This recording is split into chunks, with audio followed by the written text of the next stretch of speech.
Hoe kan het dat het haast 150 jaar oude woordhuiske onder de vastritten in de Westereen sloopt is? Zowel dorpsbewoners als de politiek in Dantemardeel kunnen maar net bevestigen dat de karakteristieke arbeidswente verlengen is. Rietslid Sietse Wiebinga van het CDA vuurde bij de Rietkekomst zijn vragen erover aan op het college. Kunnen wij daaruit nu concluderen dat onze gemeente geen enkele waarde toekent aan karakteristiek en cultuurhistorisch erfgoed? Op een nee is er eigenlijk binnen nog geen 2 jaar. Er weer een mooi cultureel stukje erfgoed is voortgaan. En werd iedereen net alleen van verbaasd weer, maar ik behoorlijk triest toegestemd weer. Dit hier absoluut ooskent. Nevens wethouder Gerben Wiersma wie de sloop lieken ons net met te keren. Oerlis met schietkundige stichtingen smiert neert op. En omdat het huske saliets wie hoefde de eigenaar geen sloopvergunning om te vregen. Boppen dat wie het nevens de wethouder de verantwoordelijkheid van de Ries zelfs om het woordhuske veilig te stellen.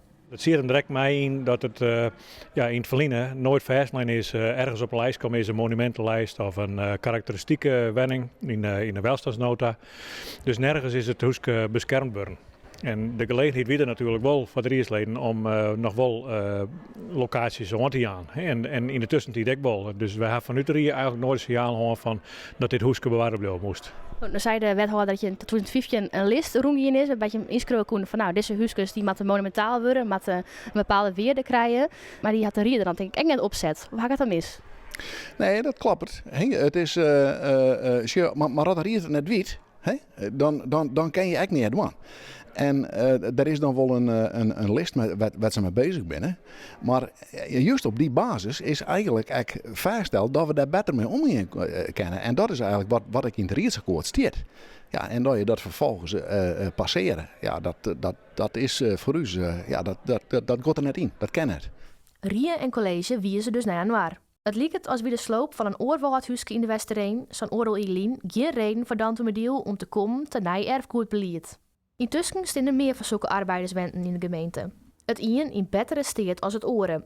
Hoe komt het daarmee? Dus wij gaan wel weer een inventarisatie doen, die vehicle plant. Alleen dat kan van dit huske het let. Maar de Rie had ik in hun rasakkoord aangegeven dat ze belangrijk vinden dat karakteristieke woordhuisjes bestaan blijven, zo vol mogelijk. Dus daar gaan we mee aan het werk. Alleen dat beleid moet nog maken worden. En dan moet de Rie nog een keer over stemmen besluit nemen.